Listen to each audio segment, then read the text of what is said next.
dari guru kita Kiai Haji Abu Yusuf. Kepada beliau waktu dan tempat kami persilahkan. Falyatafadhal mashkura. Assalamualaikum warahmatullahi wabarakatuh. Waalaikumsalam warahmatullahi wabarakatuh.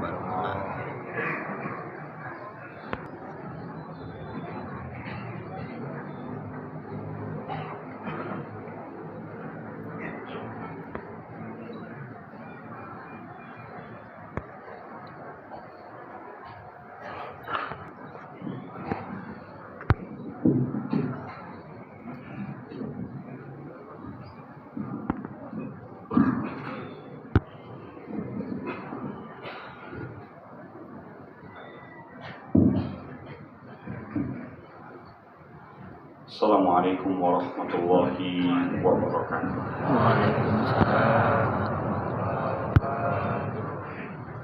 Ala hadhihi niyah wa ala kulli niyatin salih ila hadratin nabiyil mujtaba rasulillah sallallahu alaihi wa ala alihi wa sahbihi wasallam. Thumma ila hadrat sahibil kitab syarh hadits Jibril المسمى بهداية الطالبين في بيان مهمة الدين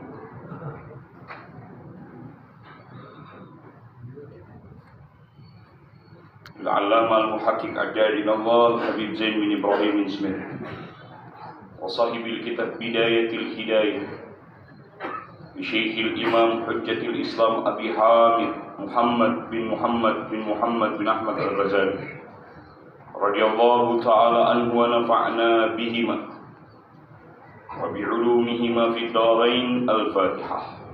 أعوذ بالله من الشيطان الرجيم. بسم الله الرحمن الرحيم.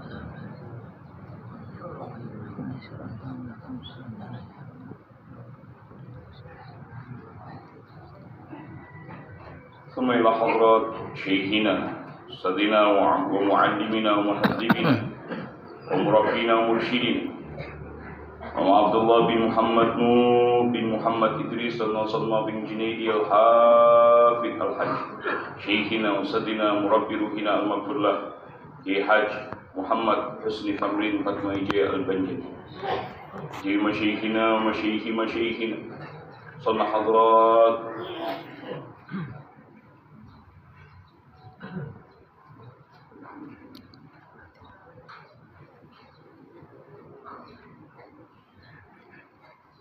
ونفعنا بهم وفي علومهم. لهم الفاتحة. الحمد لله رب العالمين.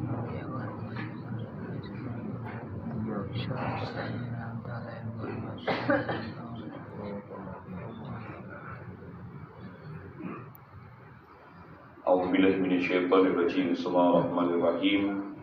ربنا آتنا من لدنك رحمة وهيئ لنا من أمرنا رشدا. رب زدني علما وارزقني فهما. رب اشرح لي صدري ويسر لي أمري واحلل عقدة من لساني يفقهوا قولي. بسم الله والحمد لله والصلاة والسلام على رسول الله محمد بن عبد الله القائم بحقوقنا ما ضاقت إنا وفرجه. أشهد أن لا إله إلا الله وحده لا شريك له وأشهد أن سيدنا محمدا عبده ورسوله لا نبي بعده. Kita lanjutkan pengajian kita di Ahad yang keempat ini, menyisakan kalimat terakhir di bab tentang sifat Nabi.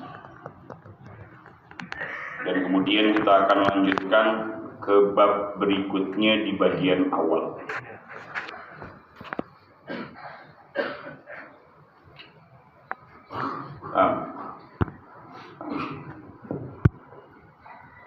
Kitab Syarah Hadits Jibril. Silahkan dibuka kitab Syarah Hadits Jibrilnya, halaman 38, dua baris dari atas. A'udzu billahi minasyaitonir rajim. Bismillahirrahmanirrahim. Ila an qala musannif rahimahullahu ta'ala wa nafa'na bihi wa bi'ulumihi fid dharain. Amin. Qala Wa qala Anas bin Malik khaddamtuhu sallallahu alaihi wa alihi wasallam 10 sinina fama qala li uffin qattu. Wa qala Anas bin Malik radhiyallahu taala anhu, berkata Sayyidina Anas bin Malik radhiyallahu taala anhu, khadamtuhu 10 sinin. Sayyidina Anas bin Malik ini adalah seorang pemuda yang ditunjuk oleh Nabi, diminta tepatnya oleh Nabi untuk membantu. Kalau bahasa kita disebutnya pembantu atau asisten rumah tangga.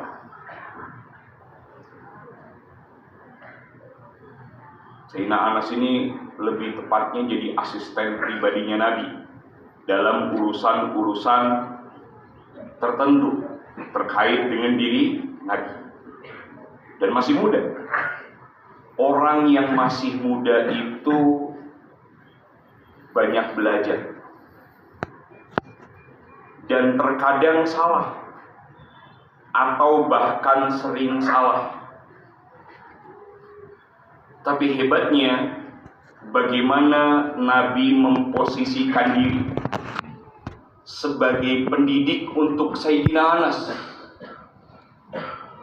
melalui sifat mulianya atau dengan sifat mulia yang Allah berikan kepada Nabi. Sayyidina Anas cerita bagaimana beliau dituntun Nabi. Beliau mengatakan, fama qala li uffin qat. Nabi tidak pernah sekalipun menggerutu, kecewa terhadap apa yang dilakukan oleh Sayyidina Anas. Jadi nggak pernah mengisyaratkan isyarat kecewa, kemudian tidak pernah menggerutu terhadap apa yang dilakukan oleh Sayyidina Anas. Ini menunjukkan apa? Menunjukkan hati Nabi itu betul-betul fokus pada ketenangan, sulhul batin. Jadi sulhul batinnya Nabi Sallallahu Alaihi Wasallam, Nabi Sallallahu Alaihi Wasallam itu hatinya itu betul-betul damai.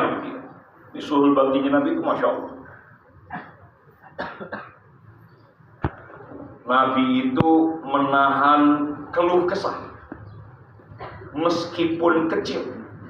Nabi itu nggak pernah ngeluh. Kalau kita nggak usah ditanya, apa aja kita keluhin. Kalau Nabi itu bahkan tidak ada satupun bagian yang terkecil itu dikeluhkan olehnya. Dan sikap itu terbaca oleh orang-orang sekitar. Jadi kalau kita ngeluh, satu, kita bukan Nabi. Itu yang udah pasti. Yang kedua, keluhan kita itu menunjukkan kelemahan diri kita di hadapan Allah. Jadi kalau kita ngeluh, berarti sebenarnya kita sedang menunjukkan sisi kelemahan kita. Kan orang ngeluh itu kalau disebut manusiawi, wajar.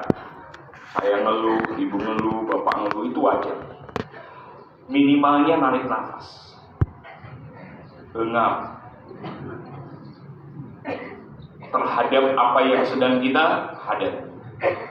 Tapi terlepas dari itu semua, mengeluh itu menunjukkan kita harus terus-menerus mohon pertolongan Allah. Sebab mengeluh itu menunjukkan tanda ada kondisi diri kita itu yang tidak jauh dari kesempurnaan, penuh dengan kelemahan. Nabi dengan kesempurnaan penciptaan dirinya dan sekaligus sebagai pendidik untuk umatnya, Nabi itu tidak mengeluh. Sebab kalau Nabi ngeluh dicontoh. sama umatnya. Apakah Nabi nahan untuk tidak mengeluh? Jawabannya, Nabi itu memang tidak ingin mengeluh, bukan nahan untuk tidak mengeluh. Kalau kita nggak mau ngeluh di depan anak-anak, takut anak-anak nyontoh. Tapi kalau Nabi tidak ngeluh di depan umatnya, sebab memang jiwa Nabi. Contohnya apa? Ini ceritanya Sayyidina Anas. Itu bukti bahwa Nabi SAW itu pendidik jiwa yang selalu menahan keluh kesah sekecil apapun. Yang berikutnya, wala li syai'in fa'altu bima fa'altahu. Nah, atas segala yang kulakukan, maksudnya atas segala yang aku lakukan, beliau tidak menegur dengan mengatakan lima fa'altu, mengapa engkau lakukan itu? Sebaliknya, au taraktuhu wala syai'in lam af'alhu. Enggak ada kalimat. Wala syai'in lam af'alhu, atau segala sesuatu yang belum aku lakukan, beliau tidak menyesalkan dengan mengatakan apa kalimatnya? lima lam taf'al. Lima lam taf'alhu, mengapa engkau tidak melakukan itu? Hadis ini riwayatnya sahih dari Sayyidina Al-Imam Bukhari dan Imam Muslim. Jamaah yang dimuliakan Allah Subhanahu wa taala, ini bagian akhir dari cerita sifat Nabi. Dan bagian ini adalah bagian yang sangat penting. Untuk siapa? Untuk kita yang kebetulan di rumah punya asisten rumah tangga. Apakah kita harus melakukan seperti apa yang Nabi lakukan? Tentunya jika bisa, lakukan. Tapi jika tidak bisa, maka jangan pernah mencela. Jangan. Jangan mencela. Sebab celaan yang kita keluarkan untuk orang lain, semarah apapun kita, jangan suka mencela. Ketika kita mencela, maka celaan itu jika salah sasaran, yang kita cela orang soleh, maka celaan itu balik ke kita. Celaan itu kemudian terlalu berlebihan hingga menzolimi, maka celaan itu pun juga balik sama kita.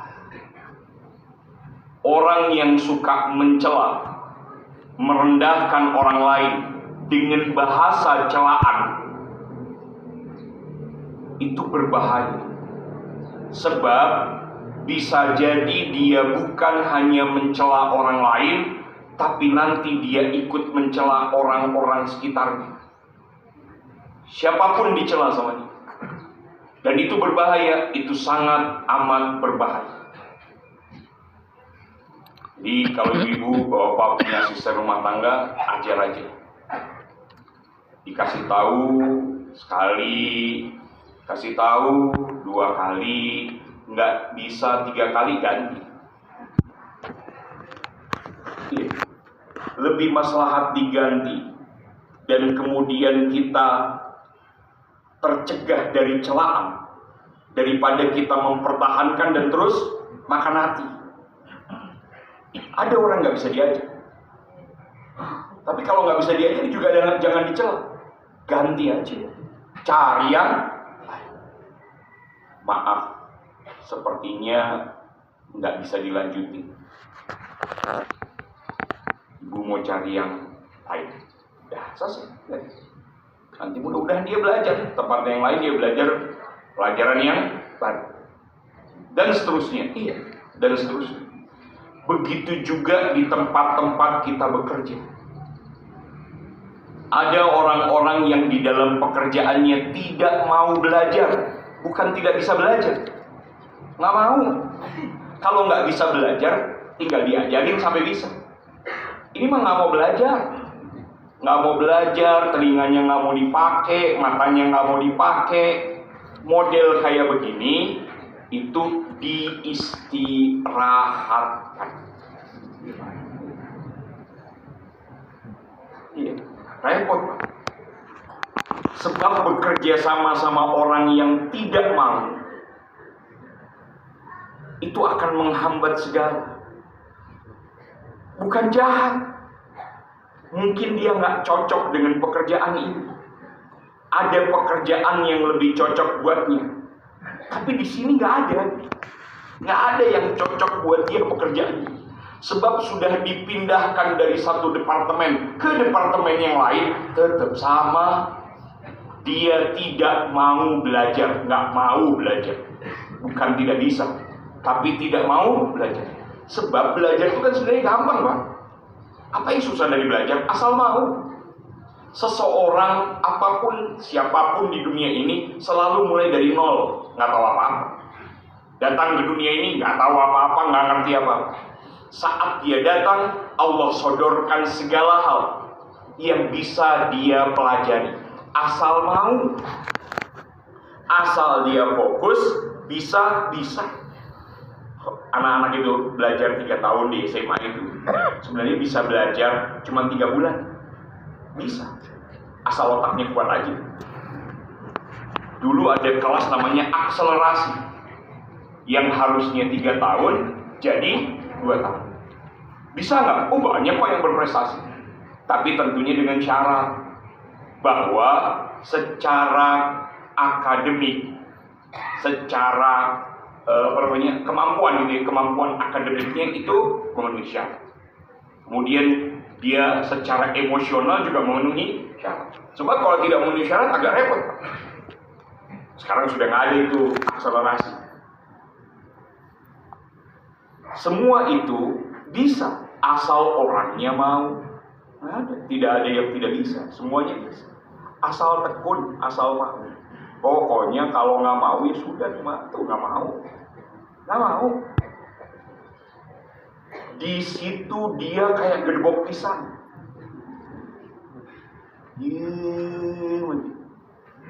Ya, kicau enggak matanya.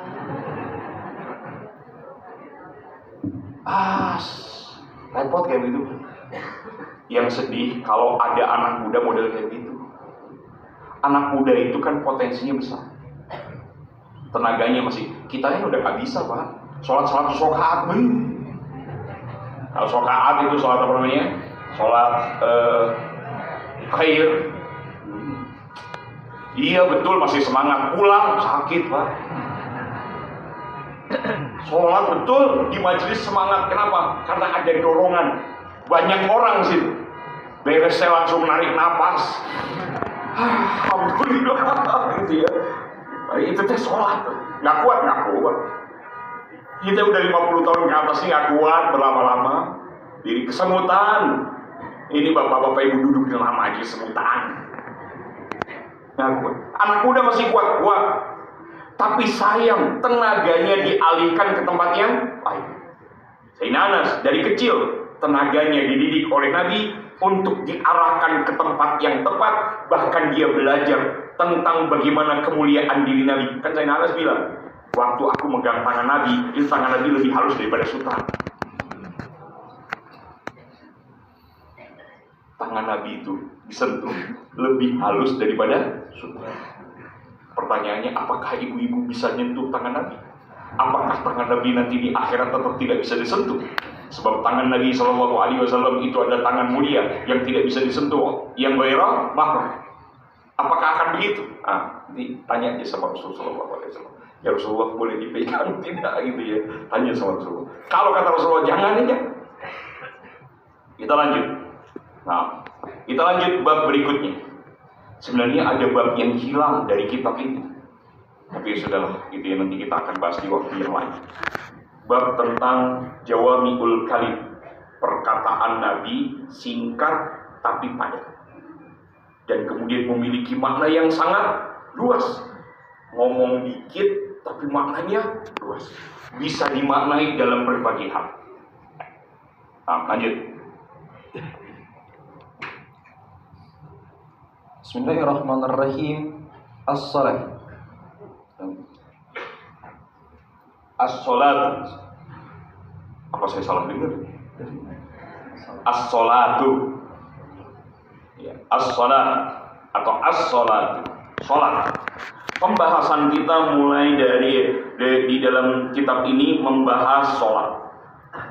Tidak rinci, tapi bangunannya insya Allah akan disampaikan semuanya. Nah, Bismillahirrahmanirrahim. ini kacamatanya nggak ada, agak sedikit buta. Buta tuh maksudnya nggak ngelihat. Buta tuh bukan nggak ngelihat sama sekali. Buta itu banyak, Bu. Ini kan disebut buta. Ibu yang pakai kacamata disebut buta. Benar ibu. Iya, kurang kelihatannya buta itu.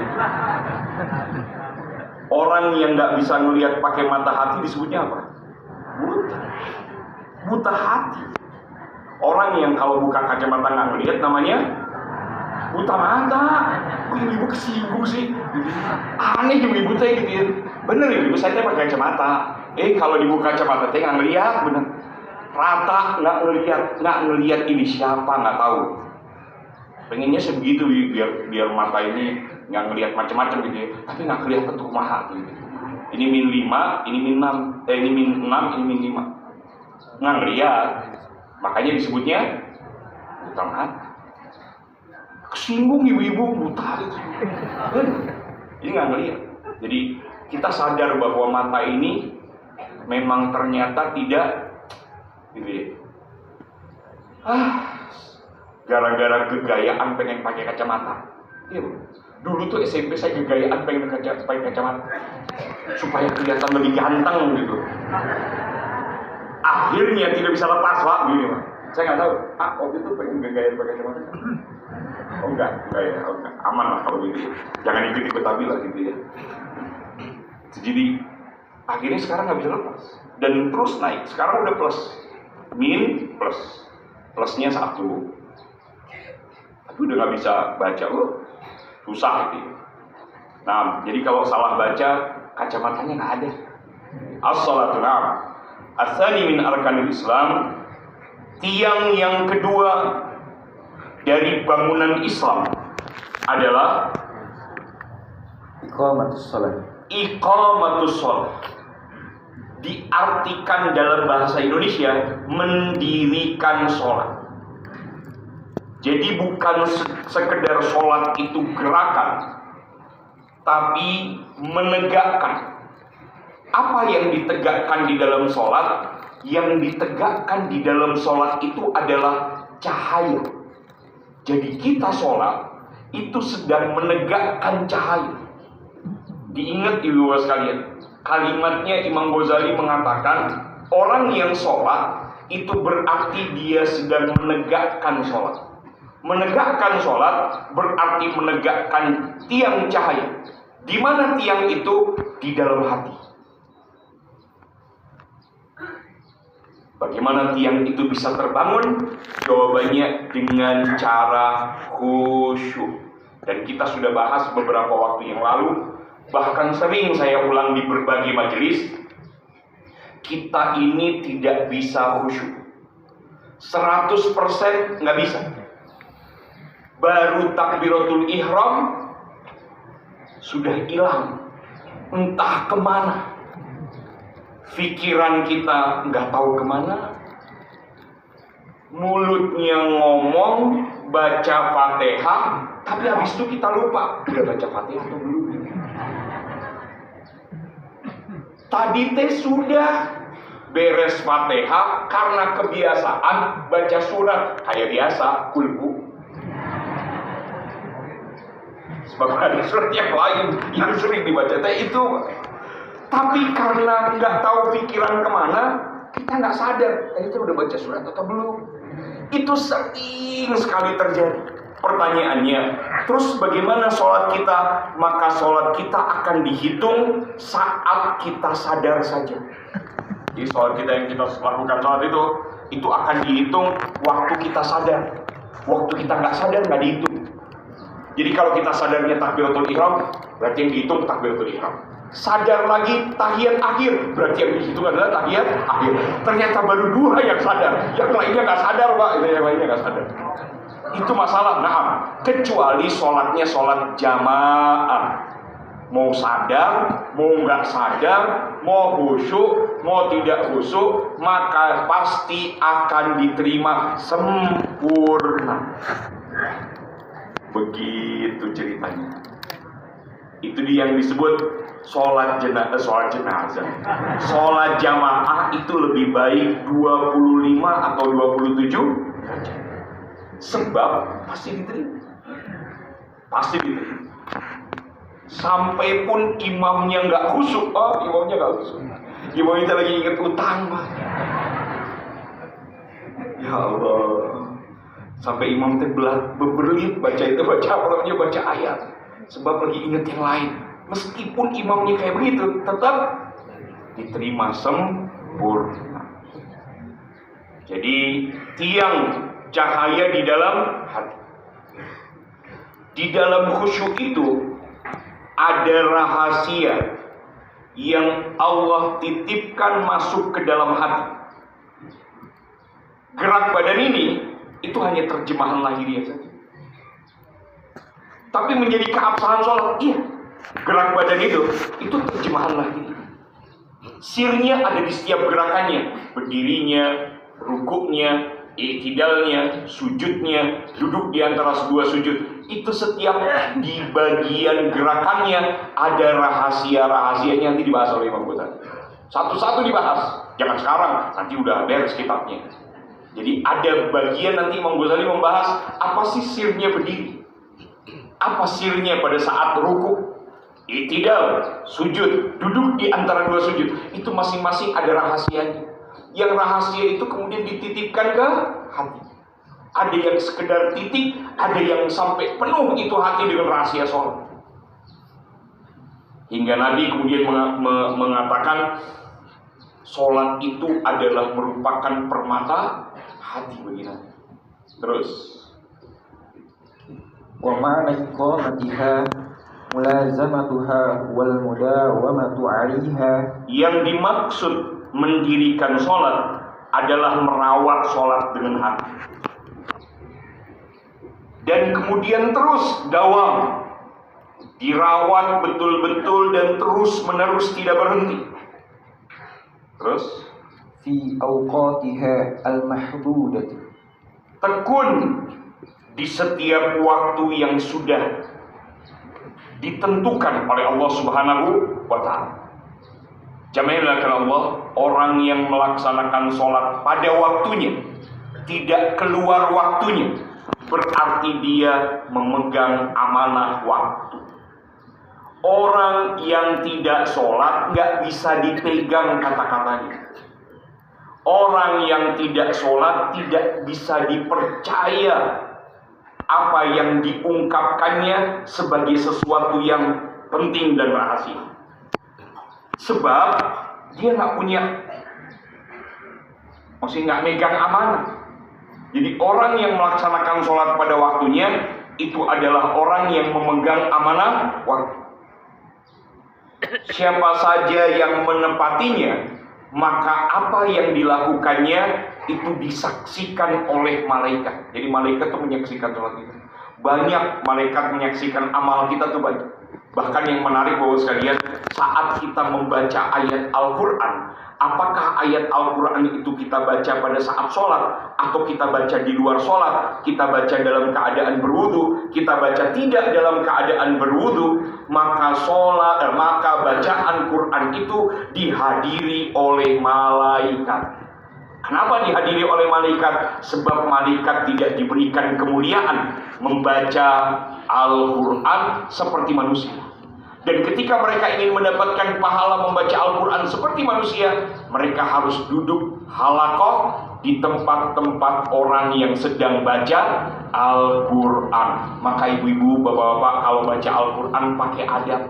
Sebab malaikat hadir di situ mendengarkannya. Baik adab saat kita akan membaca Al-Quran, ketika membaca Al-Quran, dan yang paling penting adalah menghadirkan hati saat membaca Al-Quran. Meskipun kita nggak tahu maknanya. Bagaimana menghadirkan hatinya? Hadirkan saja bahwa ini kalamullah yang mulia, yang sedang aku baca, yang mengajariku. Ya Rabb, aku nggak tahu maknanya ya Rabb. Ajarkan aku sebagiannya ya Rabb. Kalau bisa semuanya ya Rabb. Gitu. Maksudnya minta dituntut untuk diajarkan maknanya. Sebab mahal itu maknanya. Terus bisyurutiha wa arkaniha al-muqarrarati, dengan memenuhi syarat-syaratnya, memenuhi rukun-rukunnya yang telah ditetapkan, yang telah digariskan. Nah, was-salatu hiya a'zamu sya'airid-din. sholat itu adalah mahkotanya Syiah. Jadi Syiah itu artinya kita sedang menunjukkan kebaikan dan sekaligus mengajarkan agar kebaikan tadi dijadikan sebagai contoh dan memberi contoh kepada orang. Jadi syiar itu perlu. Sekalian jamaah yang dimuliakan Allah Subhanahu wa Ta'ala, nanti kita akan bahas dan menyambung gitu ya, antara syiar dengan pamer. Apa sih bedanya syiar sama pamer? Orang ngaji pengen diliput, itu kan di belakang ada kamera, dimasukkan ke sosial media. Pertanyaannya, ini teh pamer apa syiar? Belum tentu Bapak sekalian, belum tentu. Kalau niatnya memang betul ingin berbagi kebaikan, itu namanya syiar. Meskipun disetting tuh duduknya rapi, ibu-ibu semuanya pakai dress code karena mau disuting. Dress code-nya atasnya abu-abu, bajunya merah. Ayo gitu ya, ayo ibu-ibu yang nggak punya dress code bingung, pakai naon gitu ya. Itu terus kenapa? Karena kita mau disuting. Yang nggak pakai dress code duduknya paling belakang biar nggak kena kamera. Kasihan itu ibu-ibu. Ada yang begitu, nggak boleh ikut di studio sebab bajunya beda. Nanti mencolok, jadi nggak bagus. Seandainya disetting kayak begitu, tapi tujuannya tetap baik. Untuk apa? Untuk kebaikan, tetap disebut syiar. Yang disebut pamer itu jelas bahwa dia niat untuk menunjukkan jati diri dia. Pengen dikenal, pengen diketahui bahwa jamaah dia teh banyak, biar jadi saingan sama siapa? Sama sesama dai gitu ya. Ini teh Ustadz TV, ini bukan Ustadz TV. Kan itu yang kayak begitu sudah namanya pamer. Itu bukan lagi syiar. Itu dikritik sama Imam Ghazali. Yang begitu dikritik. Kalau sudah dipisahkan antara Ustadz TV dan bukan Ustadz TV, maaf ya, kita bukan nggak satu circle lah, maaf. Sebab antum di mana dakwah? Oh, di kampung ya. Kalau sudah ngomong kayak begitu, apapun yang dia lakukan itu namanya pamer. Bukan lagi syiar, pamer. Jamaahnya berapa sih? Jamaah segitu mah bukan ngaji itu mah, jamaah sedikit. Berapa jamaahnya? Anak nggak bisa. Anak tuh biasanya di 3.000.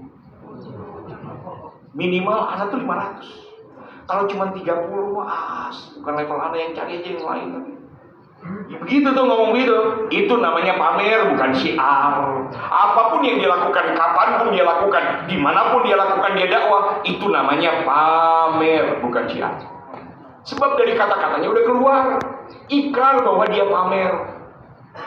Maka kapanpun, dimanapun dia dakwah, tujuannya cuma satu, yaitu pamer. Mau jamaah 2, 3, ngaji mah ngaji aja. Ngaji mah ngaji aja. Saya pernah cerita sama bapak, saya punya guru. Itu nggak ada murid. Kalau kita kan balik. datang ke masjid, nggak ada orang.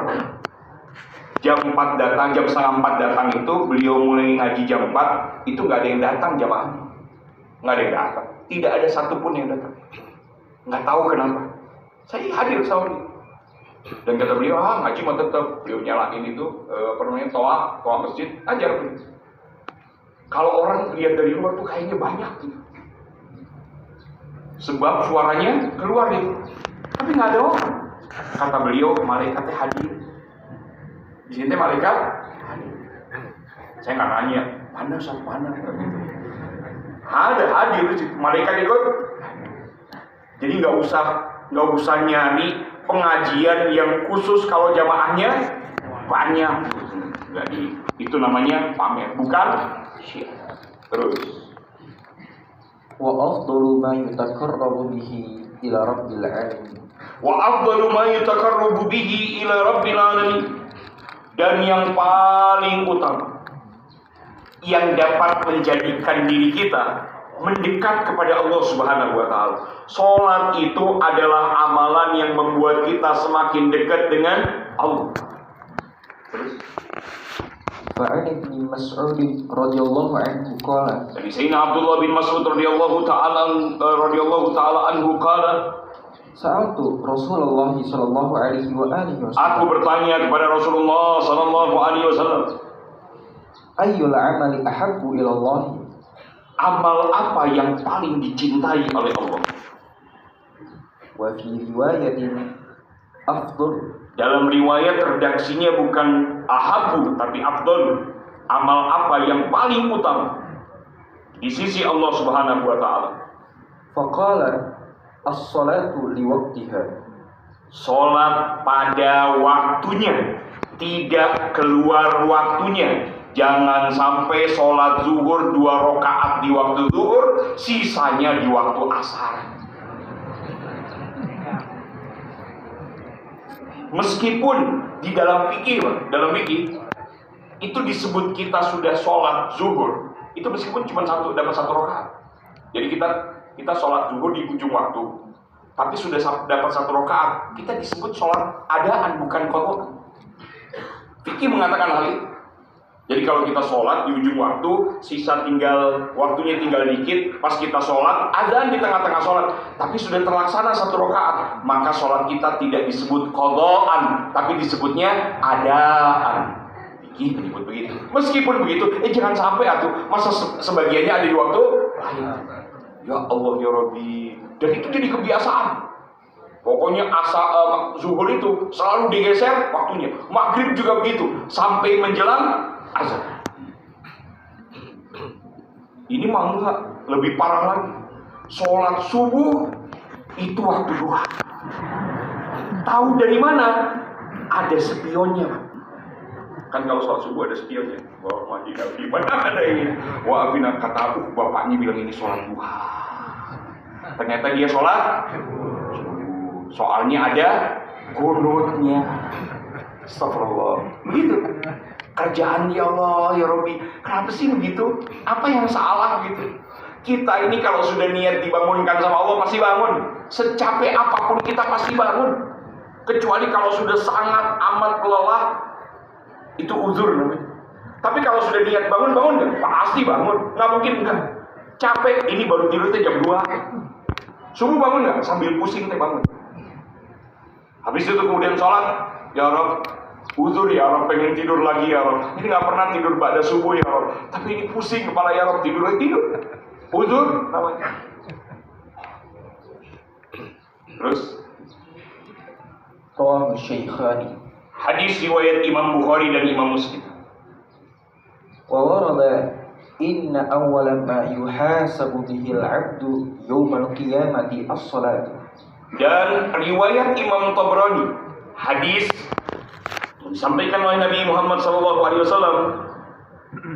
amal yang pertama kali dihisab oleh Allah, ditanya sama Allah, diperhitungkan oleh Allah, itu adalah salat.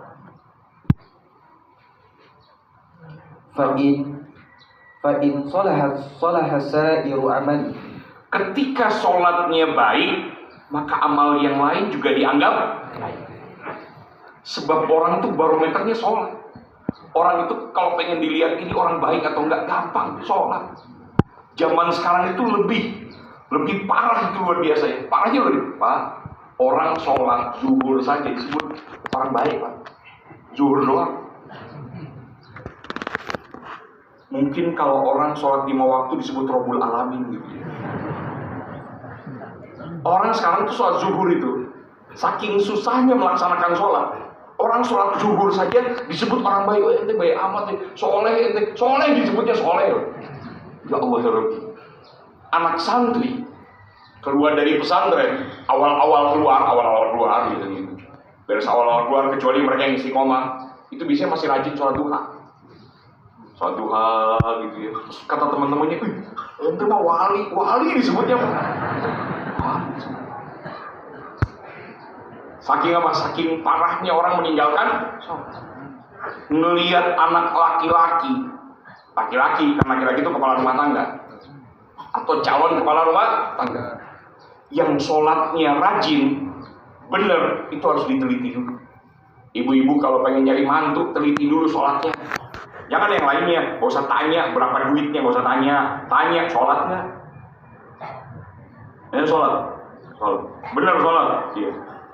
Periksa bacaannya periksa, tes, ujian bacaan sholat. Suruh dia jadi imam. Itu calon mantu disuruh jadi imam, kebetulan Pak. Dari ujung kepala sampai ujung kaki, itu berpotensi bacaannya salah. Tapi dia akan, karena dia belum diterima jadi calon mantu kan gitu, tidak boleh salah. Masalahnya adalah bagaimana dia bisa mengelola itu supaya kemudian orang bisa menilai dia baik. Ketika dia memang punya kebiasaan sholat dengan benar, nggak akan ada yang salah. Kan masalahnya karena sholatnya selama ini nggak benar, jadi pura-pura benar. Orang yang pura-pura benar itu nggak akan benar. Tapi kalau dia sudah benar dari awal rapi sholatnya, rukunya rapi, sujudnya rapi, sholatnya bikin nikmat, dia disuruh imam, nah gemeteran mah gemeteran. Tapi salah mah insya Allah enggak. Sebab dia selama ini udah betulan sholatnya, bukan pura-pura sholat. Sholat insya Allah benar. Terus wa in fasada sa'iru amali. Ketika rusak sholatnya, maka rusak amal yang lainnya. Begitupun di dunia, ketika dia tidak sholat, maka sulit bagi kita untuk mempercayainya. Bagaimana ceritanya kita mempercayakan sebuah amanah kepada orang yang tidak sholat? Berantakan. Pekerjaan orang yang tidak sholat itu pasti berantakan. Oh enggak, dia itu profesional, dia mangga aja silakan. Mangga disebut profesional lah, apalah disebut orang yang mangga aja silakan mangga. Tapi rumusnya begitu. Orang yang tidak sholat, dia muslim, nggak sholat. Kalau orang kafirnya mah nggak sholat. Ini orang muslim, dia diberi tanggung jawab, kemudian dia nggak ngejalanin itu. Bagaimana kita mau bisa percaya sama dia? Nasallahu salam. Saya tambahkan satu kalimat di sini. Ini penting sebagai mukaddimah terkait dengan sholat. Amal apa yang, maksudnya gini, ketika kita melakukan amal, apa yang yang akan kita dapat? Buah apa yang kita dapat ketika kita melakukan perbuatan baik? Ini bahasa untuk semua perbuatan baik. Utamanya adalah sholat. Sebab sholat itu adalah perbuatan baik yang berada di paling atas setelah syahadat. Apa yang pertama? Orang yang melaksanakan kebaikan, termasuk diantaranya sholat, Allah subhanahu wa ta'ala akan mencintainya. Dan kalau Allah mencintainya, maka makhluk juga akan mencintainya. Makhluk siapa yang mencintainya? Orang-orang yang beriman. Hati itu bisa nyambung dengan hati. Karena apa? Karena ikatan yang Allah ikat. Salah satu ikatan yang menjadikan kita ini menjadi satu kayak begini, itu iman. Dan ikatan iman tuh mahal. Kenapa kita datang ke seorang kiai yang belum kita temui, kemudian kita bisa seneng lihat beliau, senang dengar omongan beliau? Sebab ikatannya ikatan iman. Ikatan tuh iman, bukan apa-apa, bukan. Bapak seneng sama orang kaya, deket sama orang kaya karena kekayaannya. Ikatannya bukan iman, ikatannya kekayaan. Bapak, ibu deket sama pejabat karena jabatannya. Ikatannya bukan iman, karena jabatan. Ikatan yang kayak begitu cepat lepas. Tapi ikatan iman itu susah lepasnya. Orang yang sudah mencintai Allah, Allah akan giring orang-orang yang beriman juga mencintainya. Mereka tuh saling mencintai. Maka dasar pernikahan itu iman. Kalau ibu-ibu, bapak-bapak ingin menikahkan anak, dasar pernikahan itu adalah iman. Dia cinta sama Allah apa enggak? Kalau dia cinta sama Allah, maka ibu menyerahkan orang yang tepat untuk menjaga diri anak yang diberikannya. Sebab dia akan juga diberi sama Allah kecintaan kepada sesama. Kalau orang nggak mencintai Allah, bagaimana ceritanya dia bisa mencintai? Nggak bisa. Mawaddah itu ikatan cinta yang dibangun atas dasar iman, yang diberi oleh Allah setelah dia mencintai Allah. Itu namanya mawaddah. Sakinah, mawaddah, dan warohmah. Biasanya begitu, Pak. Dan warohmah. Kan wa itu udah dan gitu ya. Sudah ada apa kalau gitu ya. Sakinah, mawaddah, warohmah. Sakinah, mawaddah, dan rohmah gitu ya. Dan rohmah itu adalah 3 bagian penting di dalam tiang pernikahan. Tapi ketiganya ini bisa menjadi satu kesatuan atas dasar mawaddah. Nah, mawaddah itu apa? Cinta Allah dulu. Kalau sudah cinta Allah, kalian akan saling mencintai. Kalau kalian tidak pernah mencintai Allah, tidak pernah membangun kecintaan kepada Allah, sampai kapanpun kalian tidak bisa saling mencintai. Kalau pernikahan kalian bukan karena kecintaan kepada Allah, nggak usah nikah. Kalau pernikahan kalian bukan karena nggak usah nikah, sebab kalian nanti akan membenci. Gitu. Berikutnya, yang di sini tadi pertama dan kedua. Yang ketiga, apa yang didapat? Yang didapat sama orang yang melakukan perbuatan baik adalah al-hayatut thayyibah. Al-hayatut thayyibah maksudnya adalah Allah akan berikan kepadanya rizki yang halal serta sifat qanaah. Hidup yang baik itu cuma 2. Kalau ditanya bagaimana kehidupan yang baik di dunia, kehidupan yang baik di dunia adalah rizki yang halal dengan qanaah. Itu kaitannya dengan nafas kehidupan. Kalau ditanya fid dunya hasanah di dalam doa, itu maksudnya adalah amal serta ilmu serta amal. Tapi kalau kaitannya dengan hayatut thayyibah dari amal yang kita lakukan, itu artinya adalah rizki dan qanaah. Pertanyaannya, rizki itu kudu banyak nggak? Rizki itu kudu banyak nggak? Salah, bukan kudu banyak, kudu berkah. Sebab berkah itu tidak melihat banyak dan sedikit. Berkah itu jadi manfaat. Kalau ada orang ngejar rizki sekedar banyak, binatang yang paling besar rizkinya lebih banyak, makanannya banyak, yang keluar juga gede. Gajah yang dimakan banyak, yang keluar juga. Kalau hitungannya begitu, hitungannya berkah. Makanya saya pernah ditanya, ini pertanyaan aku, pertanyaan ini saya jawab. Kalau gitu pekerjaan supaya mendapatkan rizki itu kudu ada pekerjaan khusus? Nggak ada. Pekerjaan itu apa saja? Pekerjaan itu apa saja? Enggak, Ustaz. Supaya kemudian rezekinya terus menerus didapat, berarti harus ada pekerjaan khusus. Nggak ada pekerjaan khusus. Pekerjaan itu yang penting baik, halal, selesai. Oh iya, harus mapan. Kapan Nabi pernah ngajar mapan? Pekerjaan orang Islam tuh kudu mapan. Satu-satunya pekerjaan mapan adalah jadi pegawai negeri. Nggak ada ceritanya. Nggak ada apa sekali. Tidak ada.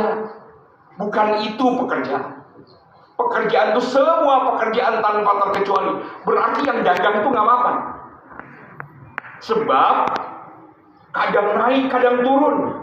Kadang untung, kadang rugi. Berarti dia nggak mapan dong. Astagfirullahaladzim. Rizki itu Allah sudah ngatur dari kita belum lahir.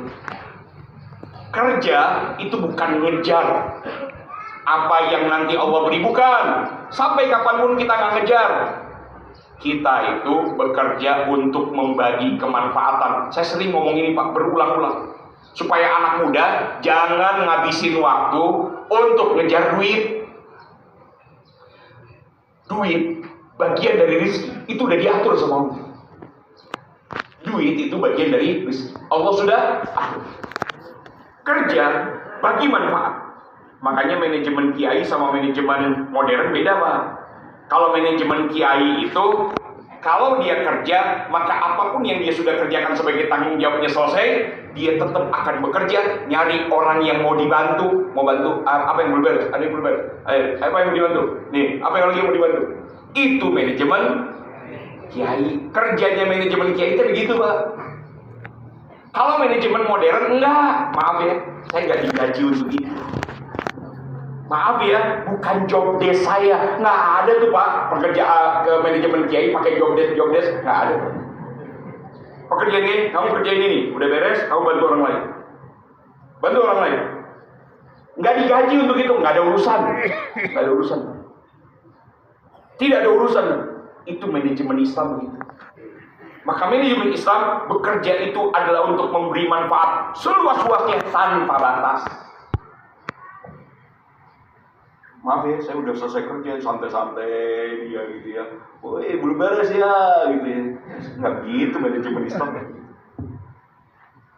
Agak kacau gitu ya manajemen Islam. Jadi kalau itu dipakai di manajemen Islam, kacau, nggak bisa. Perusahaannya perusahaan Islam, tapi manajemennya kayak gitu, nggak bisa. Yang berikutnya, masuk ke dalam surga, itu udah pasti. Sudah pasti. Ada pertanyaan yang saya ditanyakan gitu.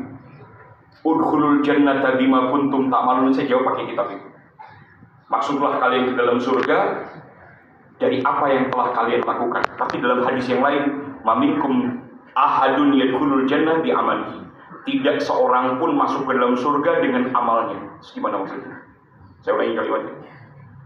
Allah Subhanahu wa taala berfirman dalam surat An-Nahl, "Udkhulul jannata bima kuntum ta'malun." Masuklah kalian ke dalam surga dari apa yang telah kalian lakukan.